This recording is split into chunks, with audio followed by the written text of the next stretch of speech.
हर कहानी की शुरुआत होती है। कुछ कहानियां तो बस कहानियां होती हैं और कुछ कहानियां जिंदगी की दस्तान बन जाती हैं। आज हम उस दस्तान की बात कर रहे हैं जिसका नाम है नरेंद्र दामोदर दास मोदी।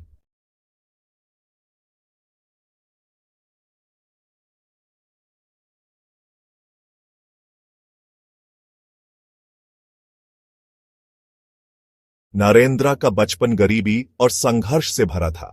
घर में आम जरूरतों की भी कमी थी, लेकिन उस गरीबी ने उनके हौसले को कभी कमजोर नहीं किया। वो सुबह स्कूल जाते थे और शाम को अपने पिता के साथ रेलवे स्टेशन पर चाय बेचते थे। एक रेलगाड़ी आती है और नरेंद्र दौड़कर उसमें चाय की कप बेचने के लिए चढ़ जाते हैं। उनकी आंखों में एक जोश और प्रतिज्ञा की चमक दिखती है। चाय, गरम गरम चाय लीजिए साहिब, गरम चाय। हर दिन इसी तरह गुजारता था। स्कूल में पढ़ाई और घर पर मेहनत, यही उनका जीवन था। वो एक ही समय पर एक गरीब बच्चा और एक मेहनतकश मजदूर थे। इस दौर में उन्होंने गरीबों के दर्द को करीब से समझा, जो उनके आगे के जीवन का आधार बना।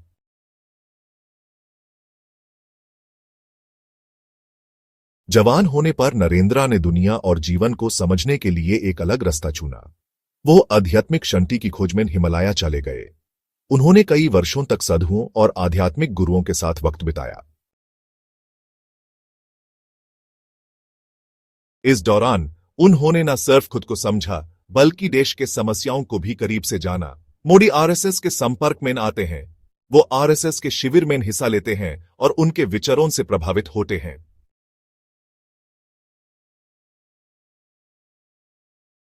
आरएसएस में उन्होंने देशभक्ति, अनुशासन और समाज सेवा की सीख ली। इससे उनकी राजनीति में आने की दिशा तय हुई। उन्होंने समझ लिया था कि देश को आगे ले जाने के लिए एक मजबूत नेतृत्व की जरूरत है, और उन्होंने इस दिशा में काम करने का फैसला किया।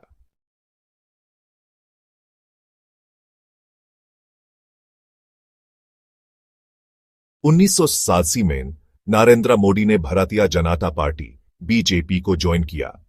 उन्होंने पार्टी के लिए बाहर से काम किया और जल्दी ही उनकी प्रतिभा और मेहनत की वजह से उन्हें बीजेपी की गुजरात यूनिट का जनरल सेक्रेटरी बनाया गया। उन्होंने पार्टी को एक नई दिशा दी। नरेंद्र पार्टी के लिए काम करते हैं, मीटिंग्स करते हैं और लोगों से मिलते हैं।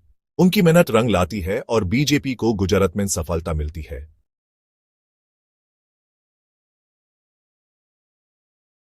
उनके नेतृत्व में बीजेपी ने गुजरात में पहली बार सरकार बनाई। यह उनके राजनीति करियर की पहली बड़ी सफलता थी, जिसने उन्हें आगे बढ़ने का मौका दिया।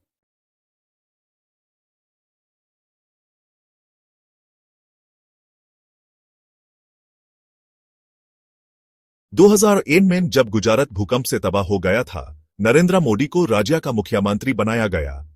यह एक मुश्किल समय था, लेकिन उन्होंने हार नहीं मानी। उन्होंने विकास, डेवलपमेंट को अपना मंत्र बनाया।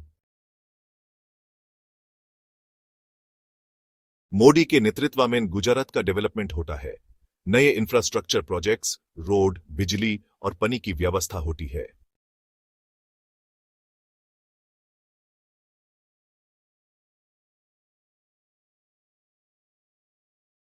उनके वाइब्रेंट गुजरात मॉडल की तारीफ पूरे देश और दुनिया में होती है। यह उनका पहला बड़ा सफर था जब उन्होंने अपनी योजनाओं को जमीन पर उतारा।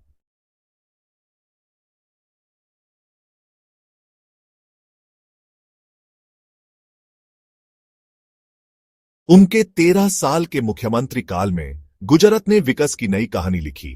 सबका साथ, सबका विकास उनका मंत्र बन गया। उन्होंने न सिर्फ गुजरात को आगे बढ़ाया, बल्कि पूरे देश के लिए एक विकास मॉडल बनाया।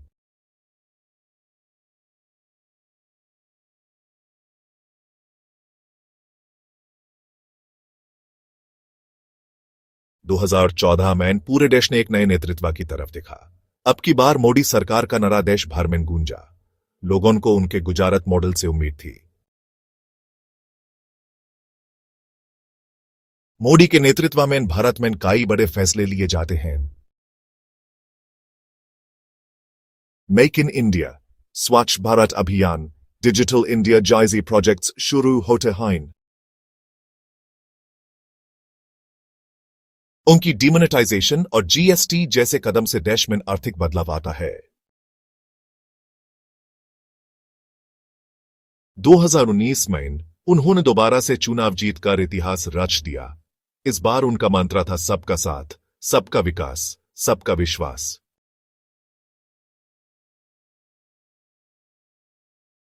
उन्होंने आर्टिकल 370 को हटाने जैसे कई बड़े और ऐतिहासिक फैसले लिए।